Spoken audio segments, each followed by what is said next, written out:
So today I'd like to focus on the how-to of shifting from avoidance and primarily being motivated by the desire to avoid negative outcomes and toward approach motivation, which is the type of motivation that comes from the desire and the attraction to move toward positive outcomes.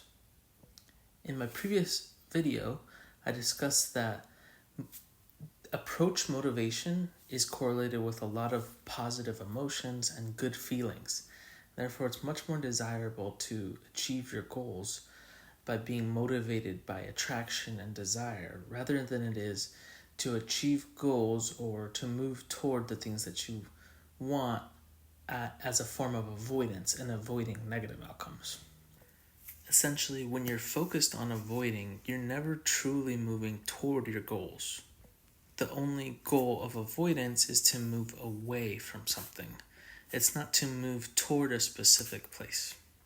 That's another reason why being primarily motivated by avoidance is so unproductive. You can go in many different ways to avoid a particular situation, but you can typically only go a single way toward where you want to go. For instance, if I wanted to go away from Arizona, I can go in so many different directions. However, if my goal was truly to go to San Diego, then there's much more limited directions I can go. Essentially, by focusing on what you want and moving toward the things that you want, you naturally navigate away from the things that you don't want. And that's why it's much more effective to be focused and motivated by approach. Avoidance typically comes in handy when it's a life or death situation.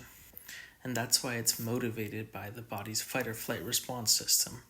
And it is correlated with a lot of stress and anxiety and these powerful neurochemicals that motivate avoidance, so like fighting and flight.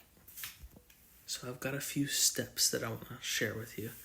Step 1 is for you to write down your fears. Okay, these are the things that you would like to avoid. This just gives legitimacy to the fact that there's things out there that you do not want, right? It also gives your mind relaxation so that it doesn't have to keep reminding you and remembering all of the things that you don't want. You've already got them written down on paper, your mind can chill out. It also validates your experience and it has a calming effect on you. Once you've written down the things that you're afraid of, some of them are likely going to sound irrational to you when you read them off paper. It's helpful during this step to continuously probe these things. Why is it that you don't want to go to Arizona? Or why is it that you don't want to be overweight? Keep asking why. This is a technique from cognitive behavioral therapy. It's called the downward arrow. So why would it be so bad if you were to be overweight? Or why would it be so bad if you were out of shape? Essentially, each time you come up with the answer to the why is it so bad, why do you not want it, you continue to ask the question, ask why again, and why is that so bad? And eventually you should get down to a deeper rooted fear, and then you will have gained insight into your fear. This step is also really helpful to do when you are having a lot of anxiety. So step 2, what I want you to do is I want you to take that data, all of what you've written down about what you're afraid of, and transform it into what is it that you want? What's the opposite of these things? It's very likely that the opposite of what you've written down, that's going to be what you do want. When you have what you actually do want written down, I want you to start to visualize that and ponder what it would be like to have those things. And as you're doing this step, likely what will happen is action steps will pop into your head. It'll be like a brainstorm where ideas just kind of come to you as you're focusing on what it would be like to have the things that you want. When these ideas come to you, I want you to write them down